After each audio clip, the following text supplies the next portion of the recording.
Can we just be kids again? Laughing, holding hands, merry-go-round romance, jump into forever then. No matter the quest, I'm with you to the end. Through the tears and smiles, rain, sunshine, or clouds. Ooh, can we just thank God for the middle? Cause only death can part. Thank God for now. Baby, let's take a scenic route. We can do the dash, or we can slow down. I think we found our rhythm now. Only death can part us, so thank God for now. All is fair in love and war, okay, I know that's true. Some may pray on us, but we just pray through. Baby, let's take the scenic route. We can do the dash, or we can slow down. Welcome to Till Death Do Us Part, where we explore the beauty, the challenges of saying I do for a lifetime. Listen, we are here with, I believe, one of the greatest couples on this side of heaven, the Gammages, right? And to discuss, right, that as often as possible, whenever necessary, how to reset, refresh, and restore. Because we in this for a lifetime. Till death do us part. It's a blessing, not a curse. With that being said, we just want to talk about some awkward moments in marriage to open this up, because marriage is full of awkward moments. Everyone has a good awkward story. Yep. And so, yo, talk to us. Awkward moment. Mm-hmm. What's yours? Where you go? You go first. I would say an awkward moment that we had was, I don't remember which year it was, but we went on an anniversary cruise to Mexico. Mm-hmm. And we got off the ship and we, being the amazing husband, I said we going on a tour guide. But now we don't get nobody from the dock right here who get paid to do this. We gonna get a local. Random. A local. Random. A local. And my man took us in some back roads under some, I thought we were going to get kidnapped. Honest to God, I was nervous. And if I've ever that may have been the most I've interceded in one moment. I was tearing the whole time, like, Lord, Jesus. Getting farther and farther away from the boat. We're like, where are we going? From the ship. My man said, oh, you got to see this. You got to see this. At some point, we need to go back. But that was awkward. That was awkward for me. But we made it. We made it out. We had a fun time. I would say a funny moment early on in our marriage when I was going into labor with Londyn, and him being the first dad, he was just panicking. He was running all over the house. He forgot his shoes. He forgot his bag. I'm like, babe, where are your shoes? He looks down. Oh, runs back in the house to get his shoes. Like, babe, where's the bag? Oh, runs back into the house, get the bag. And we are literally driving 100 miles per hour to the hospital. If anybody's watched TV shows, you want to do all of that when it's time to do that. Like, you want to speed. Yeah. You're looking for the opportunity to run lights. Like, listen, I can do all of it when now. you have control, you take control. That's it right there. Because I'm noticing your awkward moment is when you didn't have control. Her awkward moment is when you took control in a moment when you had it. And so I'm seeing a little bit of the shaping of what makes things awkward here. Yep. But with that, so with everything, how long have y'all been married? Oh, man. This month we celebrate, 15 years. 15 years of marriage. Well, that'd be 19 altogether because we dated for 3.5. So, yeah. It's nothing it's so funny. I noticed that people who dated for longer than what's expected always throw that in afterwards. Here's the thing. We've been married for 15, but don't get it twisted. We've been together. It's a fact. We've been together for 18, 19, And so I know we count the same way, right? 4 years dating, right? Tack that on top. 4.5. It matters. That half is 6 months. That's almost a baby. Yes. I don't know. That's the only thing that came to my head. It was always a baby. But anyway, man, so kids. Yeah, 2 beautiful children. Yeah. 2 beautiful children. A daughter, Londyn. Mm-hmm. She is 11. 11. She's 12 because Ryley's 10. I know the numbers. You know the numbers. Dad knows the numbers. Yeah. And because you rushed to the hospital. You know what I'm saying? Time. No shoes. No shoes. No shoes. Or bag. Or bag. No shoes, no bags. We're just going to have a baby, All I want. Figure the rest out later. Don't they give you some of this stuff at the hospital? They do. I thought. They do. First of all, I feel like dads are always on the side of, since we here, I want all of the treatment. It belongs to us. It belongs to us. Everything in this room belongs to me. I still have a blanket. Several. I still have a blanket. Several blankets.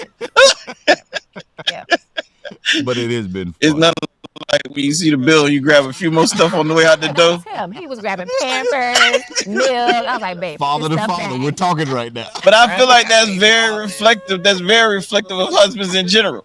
Like, if we gonna pay, we might as well Oh get my like God. It's us. it's us. We got to pick up the crumbs. Size. It's okay. She'll get to it. You can listen. Onesies. This is eBay. You can put this on eBay. You can Oh pass my this on to God. the next father. You can pass it on. But man, tell me, most certainly wanted to talk about, after all these years, after all these times, like, I know that you guys you laugh together. Yeah. What has been some of the things and moments that you guys keep at heart, that it's like, hey, whenever necessary, let's make sure that what we are building continues to thrive, right? What you say, babe?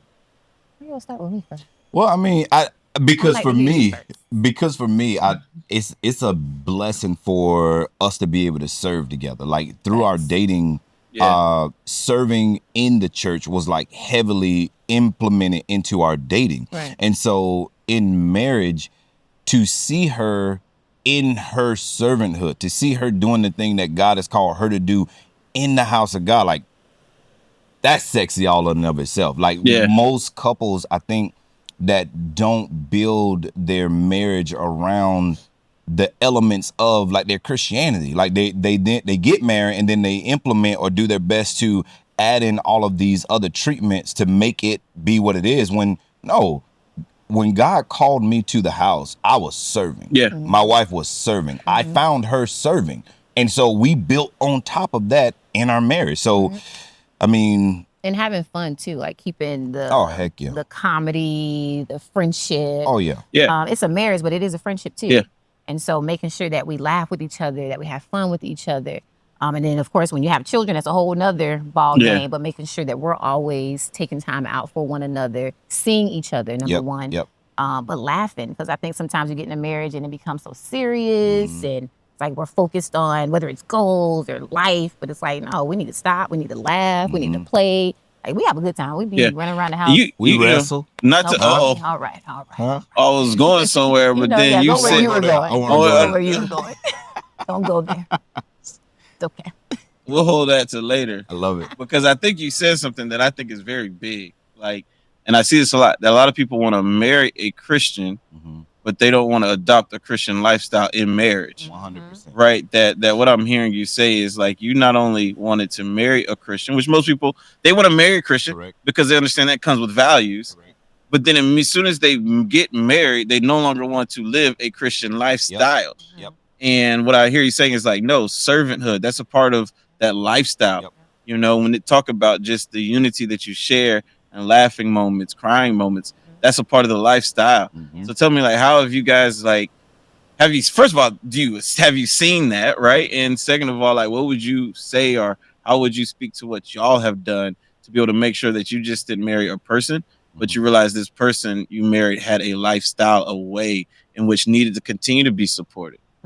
I think that we could probably date that back to like the dating. Like, in the dating process, we took the time to make sure that we got to know that the person that you're marrying, like to your point earlier, this is to death do us part. I don't plan on doing this around two. This is one and done.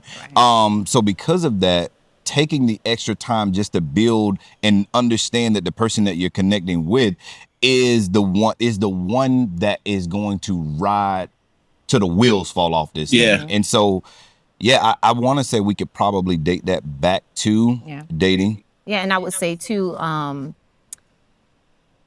because we know marriage is not always going to be, as we sometimes see it, as the roses or whatever. But in the dating realm, because of like what we established, like we knew in hard times, I knew how he was going to react in most of the things because we had hard times in dating, and so we prize ourselves on making sure that we built foundational truths even while we were dating, so that, hey, when there is a hard time, I know he's not going to flip out. I know he's not going to yell. I know he's not going to be super Put my argumentative. hands on you. Definitely not that. You know what I mean? You know what I mean? But it was things that we established while we were dating that I could see, okay, in a marriage, if there is a hard time, I know like we got this together. Like he's not gonna run, I'm not gonna run. Like we're gonna work through this. We're gonna have conversations. And if he did run, you know where he ran to. I already know. He in Avon Park. You know what I mean? All I gotta do is put the He's signal a out runner. there, He's you a know? track star. That's it. We know where he went. We know where he going. He ain't going too far. This is not like knowing, like having the mama number and being like, "Hey, she over there? Yeah, she over here. Don't tell her I called. Just check. But I'm on my way. But I'm on my way." No, his mom people like, you need to come get him. But no, it was just finding those foundational truths that helped us even now in marriage and communication, of course. But I'm big on respect too. And so even in our dating, it was like, you know, we respect each other's voices. We respect each other's opinions. I value what you say. You value what I say. And so it was, you know. There's a statement that was often said, right? So we came from the same church. I just want to hear y'all feel about it. It's cheaper to keep her, right? Like, how does that statement, I'll see the difference. Like, how does that statement hit you? It's cheaper to keep her. Being that it is almost directed to the man, they say it's cheaper to keep her. It never had a gender. I don't even know why, you know what I'm saying? Listen, I would say the lifestyle and the habits that she has, I don't, if any other is gonna have to be like that, I'm gonna stay right here. I'm gonna stay right here. I'd rather pitch the tent and stay right here. Yeah, listen, and there's something in that statement though. When 2025, we probably could say it's cheaper to keep him too, right? Because roles have changed all over the place. Everybody's just trying to find their way. But I think what it alludes to is something beautiful. That something has been built from day one. Yeah. That like I meet a lot of couples that they can't honestly say that, right? That they could be 5 years in, 4 years in, and you're like, you know, you say, man, it's cheaper to keep her, it's cheaper to keep him, and they're like, bro, it's freer to leave them. Yeah. Like they haven't actually built anything. They haven't put roots in the ground. And so how would y'all say like from day one, y'all made sure that like there was roots in the ground? Man, it comes to the point of value. Right, like what do you place value in? And then how do you rate the value that you've placed on it? Like I can't tell you the amount of just observation that I've spent watching her to where her character has so much value. And you mentioned a minute ago about she values respect.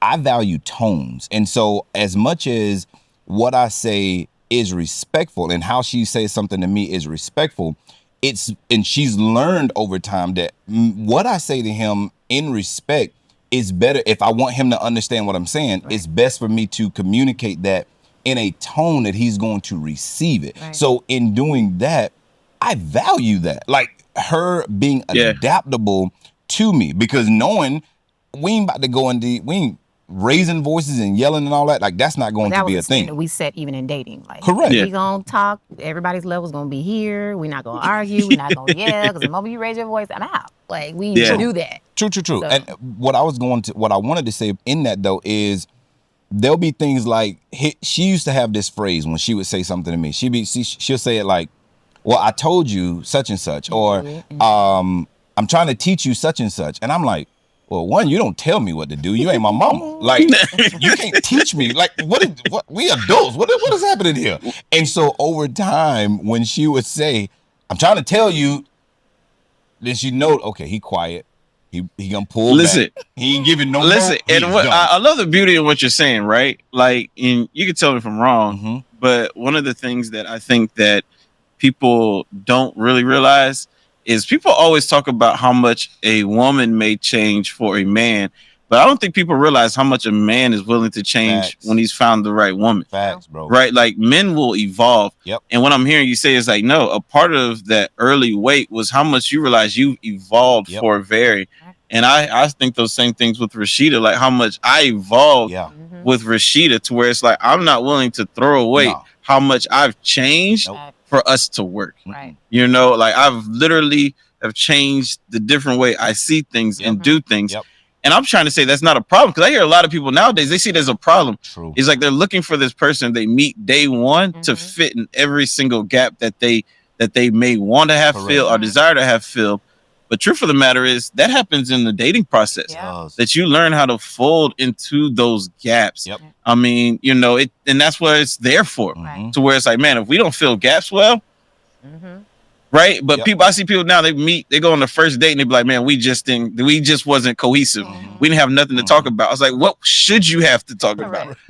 This is the first date. There's not much to talk about. Right. Like, unless you was stalking on Facebook and just know a lot of stuff about this Right. person, like, there's nothing to talk about. True. And two, like that even changes. Like, yes, we've been married 15 years, but who we were at year one Right. is totally different. So Right. I'm still evolving. I'm still learning Yes. him. I'm still changing. He's still changing. And I think if you don't establish that change is going to happen in your relationship, you can get so stuck and you can get overwhelmed and think, well, you're not the person or that attitude or that thought. You didn't have that 2 years ago. It's like he probably didn't, but he's older. We got children now. He may have changed a job. Yeah. Like, there's so many factors that happen in a relationship, but if you're not allowing the growth to happen or even establishing in your minds from the get-go that things are going to change and evolve, but if we're in this together, we know what our foundation is. Listen, and we can change. I'm finna say something that could potentially get me in trouble. Boy. But I'm gonna bring Rashida. I'm gonna bring Rashida in I love it. because she used to say something to me, and I realized I had to evolve into this statement because I didn't understand it.